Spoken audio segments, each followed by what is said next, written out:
ساری 1940 کی دہائی میں ہندوستان کے صوبے اتر پردیش کے گورنر رہے۔ انگریز حکومت نے یہ انہیں اہم عہدہ اس لیے عطا کیا کہ وہ مسلم لیگ اور کانگریس کی سیاست سے لا تعلق ہو کر انگریزوں کی وفاداری کا دم بھرتے تھے۔ نواب ستاری اپنی یادداشتیں لکھتے ہوئے انکشاف کرتے ہیں کہ ایک بار انہیں سرکاری ڈیوٹی پر لندن بلایا گیا۔ ان کے ایک پکے انگریز دوست نے، جو ہندوستان میں کلکٹر رہ چکا تھا، نواب صاحب سے کہا، آئیے آپ کو ایک ایسی جگہ کی سیر کراؤں جہاں میرے خیال میں آج تک کوئی ہندوستانی نہیں گیا ہوگا۔ نواب صاحب خوش ہو گئے۔ انگریز کلکٹر نے پھر نواب صاحب سے پاسپورٹ مانگا کہ وہ جگہ دیکھنے کے لیے حکومت سے تحریری اجازت لینی ضروری تھی۔ 2 روز بعد کلکٹر اجازت نامہ ساتھ لیا اور کہا، ہم کل صبح چلیں گے، لیکن میری موٹر میں سرکاری موٹر وہاں لے جانے کی اجازت نہیں۔ اگلی صبح نواب صاحب اور وہ انگریز منزل کی طرف روانہ ہوئے۔ شہر سے باہر نکل کر بائیں طرف جنگل شروع ہو گیا۔ جنگل میں ایک پتلی سی سڑک موجود تھی۔ جوں جوں چلتے گئے جنگل گھنا ہوتا گیا۔ سڑک کے دونوں جانب نہ کوئی ٹریفک تھی، نہ کوئی پیدل مسافر۔ نواب صاحب حیران بیٹھے ادھر ادھر دیکھ رہے تھے۔ موٹر چلتے چلتے آدھے گھنٹے سے زیادہ وقت گزر گیا۔ تھوڑی دیر بعد ایک بہت بڑا دروازہ نظر آیا۔ پھر دور سامنے ایک نہایت وسیع و عریض عمارت دکھائی دی۔ اس کے چاروں طرف کانٹے دار جھاڑیاں اور درختوں کی ایسی دیوار تھی جسے عبور کرنا ممکن نہ تھا۔ عمارت کے چاروں طرف زبردست فوجی پہرا تھا۔ اس عمارت کے باہر فوجیوں نے پاسپورٹ اور تحریری اجازت نامہ غور سے دیکھا اور حکم دیا کہ اپنی موٹر وہیں چھوڑ دیں اور آگے جو فوجی موٹر کھڑی ہے اس میں سوار ہو جائیں۔ نواب صاحب اور انگریز کلکٹر پہرے داروں کی موٹر میں بیٹھ گئے۔ اب پھر اس پتلی سڑک پر سفر شروع ہوا۔ وہی گھنا جنگل اور دونوں طرف جنگلی دیواروں کی، درختوں کی دیواریں۔ نواب صاحب گھبرانے لگے تو انگریز نے کہا، بس منزل آنے والی ہے۔ آخر دور ایک اور صرف پتھر کی بڑی عمارت نظر آئی تو فوجی ڈرائیور نے موٹر روک دی اور کہا، یہاں سے آگے آپ صرف پیدل جا سکتے ہیں۔ راستے میں کلکٹر نے نواب صاحب سے کہا، یاد رکھیں آپ یہاں صرف دیکھنے آئے ہیں، بولنے یا سوال کرنے کی بالکل اجازت نہیں۔ عمارت کے شروع میں وسیع دالان تھا، اس کے پیچھے متعدد کمرے تھے۔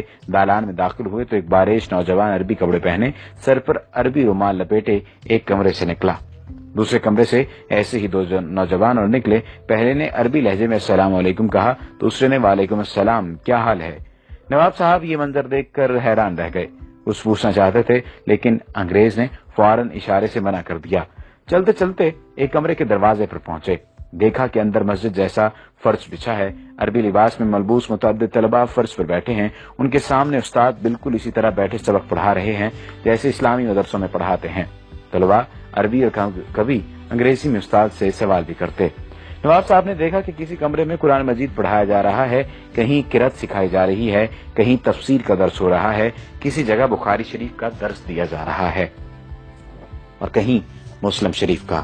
ایک کمرے میں مسلمانوں اور مسیحیوں کے درمیان مناظرہ ہو رہا تھا۔ ایک اور کمرے میں فقہی مسائل پر بات ہو رہی تھی۔ سب سے بڑے کمرے میں قرآن کا ترجمہ مختلف زبانوں میں سکھایا جا رہا تھا۔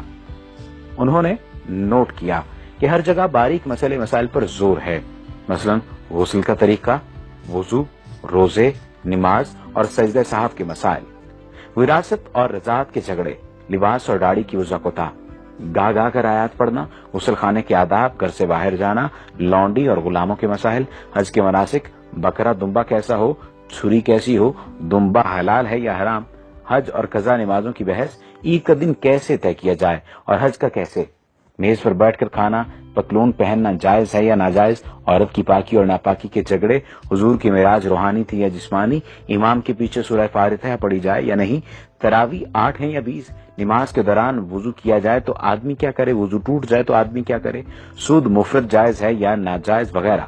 ایک استاد نے سوال کیا، پہلے عربی پھر انگریزی میں، نہایت شستہ اردو میں، جماعت اب یہ بتائے کہ نظر بد، تعویذ گنڈ آسیب کا سایہ برحق ہے یا نہیں۔ 35-40 کی جماعت بیک وقت بیک آواز پہلے انگریزی میں بولی ٹرو ٹرو، پھر عربی میں یہی جواب اور پھر اردو میں۔ ایک طالب علم نے کھڑے ہو کر کہا، الاستاذ، نیت ضروری ہے تو مردہ لوگوں کا حج بدل کیسے ہو سکتا ہے؟ یعنی اگر حج کے لیے نیت ضروری ہے یا کسی بھی کام کے لیے نیت ضروری ہے تو مردہ لوگوں کا حج بدل کیسے ہو سکتا ہے؟ قرآن تو کہتا ہے ہر شخص اپنے اعمال کا ذمہ دار ہے۔ استاد بولے، قرآن کی بات مت کرو، روایات، ورد اور استخارے میں مسلمانوں کا ایمان پکا کرو، ستاروں، ہاتھ کی لکیروں، مقدر اور نصیب میں انہیں الجھاؤ۔ یہ سب دیکھ کر وہ واپس ہوئے تو نواب ستاری نے انگریز کلکٹر سے پوچھا، اتنے عظیم دینی مدرسے کو آپ نے کیوں چھپا رکھا ہے؟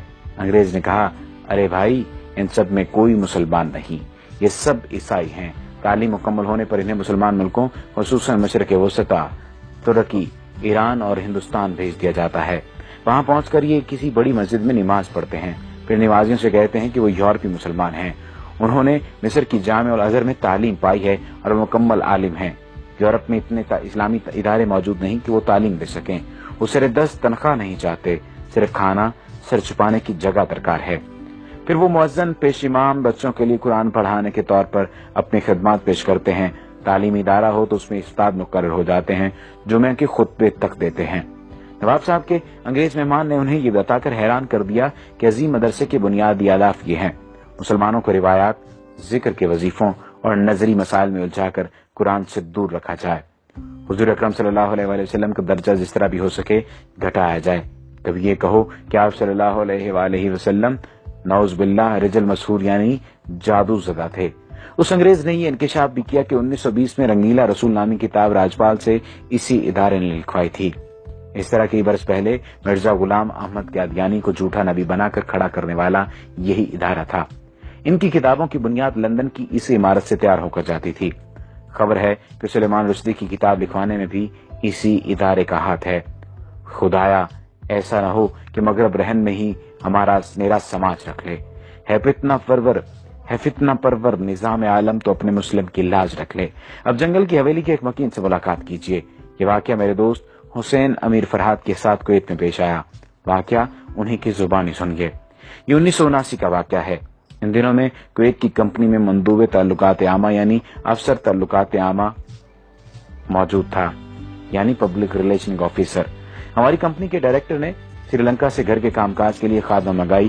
دوسرے دن مجھ سے کہا اس خادمہ کو واپس بھیج دو، وہ ہمارے کسی کام کی نہیں، کیونکہ عربی جانتی ہے نہ ہی انگریزی۔ میں اس کے دستاویزات لے کر متعلقہ جگہ پہنچا تو پتا چلا کہ فی الحال سری لنکن سفارت موجود نہیں، البتہ برطانوی سری لنکن باشندوں کے معاملات دیکھتے ہیں۔ برٹش کونسل میں استقبالیہ کلرک نے میرا کارڈ دیکھا تو مسٹر ولسن سے ملایا۔ وہ بڑے اتفاق سے ملے اور بٹھایا۔ جب اس نے اندازہ لگایا کہ میں بھارتی یا پاکستانی ہوں تو اردو میں کہا، میں کیا خدمت کر سکتا ہوں؟ میں نے سری لنکن خادمہ کے متعلق بتایا تو اس نے کہا، کوئی مسئلہ نہیں، اسے ہم رکھ لیں گے، آپ کا جو خرچ آیا وہ ہم ادا کریں گے۔ یہ بتاؤ کہاں کے رہنے والے ہو؟ میں نے کہا پاکستان۔ وہ بولا وہ تو بہت بڑا ملک ہے۔ میں نے کہا پشاور کا رہنے والا ہوں۔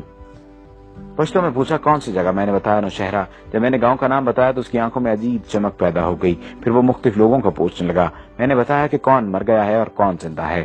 میں نے سوچا ہو سکتا ہے یہ نوشہرہ چھاونی میں ملازمت کرتا رہا ہو، لیکن اس کی عمر زیادہ نہیں تھی۔ اس نے کہا کچھ اور کہانی سنائی، پھر اس نے کافی منگائی، پھر انٹرکام پر کلرک سے کہا کہ اس کے پاس کسی کو مت بھیجنا۔ وہ اتنا خوش تھا کہ میں بیان نہیں کر سکتا تھا۔ اس کی خوشی دیدنی تھی۔ کافی کے دوران اس نے بتایا میں آپ کے گاؤں محلہ عیسیٰ خیل میں 4 سال تک پیش امام رہا ہوں۔ میں نے پوچھا کیا آپ مسلمان ہیں؟ وہ بولا میں نے 4 سال تک آپ کے گاؤں کا نمک کھایا ہے۔ آپ کے گاؤں والوں نے مجھے بڑی عزت دی۔ میں آپ سے جھوٹ نہیں بولوں گا، میں عیسائی ہوں، یعنی اہل کتاب۔ اس کے بعد میرا اس کے ہاں آنا جانا رہا۔ وہ مجھے اپنا ہم وطن سمجھتا رہا اور تقریباً میرا ہم عمر تھا۔ تعجب کی بات یہ ہے کہ وہ ہمارے ہاں پاکستان بننے کے بعد رہا تھا۔ ایک دن میں نے پوچھا آپ پٹھانوں کا کھانا کیسا کھاتے رہے؟ یعنی آپ کو ذائقہ عجیب نہیں لگتا تھا؟ کیسے کھاتے تھے آپ؟ وہ کہنے لگا آپ لوگوں کا کھانا اتنا مزیدار ہوتا ہے کہ میں یہاں آج بھی گھر جاتے ہوئے ایرانی تندور سے روٹی لے کر موٹر میں روکی کھاتا ہوں۔ جب میں کویت سے پاکستان آ رہا تھا تو میں نے اس سے وہی سوال پوچھا جسے وہ ہمیشہ ٹالتا رہتا تھا۔ میں نے دریافت کیا اب تو بتا دو کہ تم عیسائی ہو کر پٹھانوں کے گاؤں میں روکھی سوکھی کیوں کھاتے تھے اور پیش امام کی خدمات انجام دیتے رہے، آخر کیوں؟ وہ کافی دیر تک سر جھکائے سوچتا رہا، پھر سر اٹھا کر میری آنکھوں میں جھانکا اور کہا ہمیں اپنے ملک کے مفادات کی خاطر بعض اوقات بہت کچھ کرنا پڑتا ہے۔ ہمارے ہاں لندن کے مضافات میں ایک مرکز ہے جہاں شکل و شبہات دے کر انگریزوں کو بیرونی مذاہب اور زبانوں کی تعلیم دی جاتی ہے۔ وہاں سے فارغ التحصیل ہو کر پھر ہمیں مختلف علاقوں میں بھیجا جاتا ہے۔ گاؤں آ کر میں نے محلہ عیسیٰ خیل کے بزرگوں کو یہ واقعہ سنایا تو ایک بوڑھے طالب علم نے کہا مجھے شک پڑا تھا مگر سب کہہ رہے تھے کہ یہ چترالی ہے۔ وہاں اکثر چترالی مولوی پیش امام ہیں، وہ بھی گورے ہیں بالکل انگریزوں کی طرح۔ پھر طالب علم نے کہا چلو بھائی اب 4 سال کی نمازیں لوٹائیں جو ہم نے انگریز کے پیچھے پڑھی۔ کھانا خراب ہو اس کا۔ جب میں نے جنگل کی حویلی کے متعلق پڑھا تو مجھے یقین ہو گیا کہ مسٹر بیلن ضرور جنگل کی حویلی کا پروردہ تھا۔ یہ مضمون 90 کی دہائی میں اردو ڈائجسٹ میں شائع ہوا تھا۔ یہود و ہنود کی سازشیں بدستور جاری ہیں۔ یہ مضمون اس نیت سے ضروری ترمیم اور اضافے کے ساتھ دوبارہ بھی شائع کیا گیا تاکہ سادہ لوگ مسلمان باخبر رہیں کہ دشمن انہیں کمزور کرنے کے لیے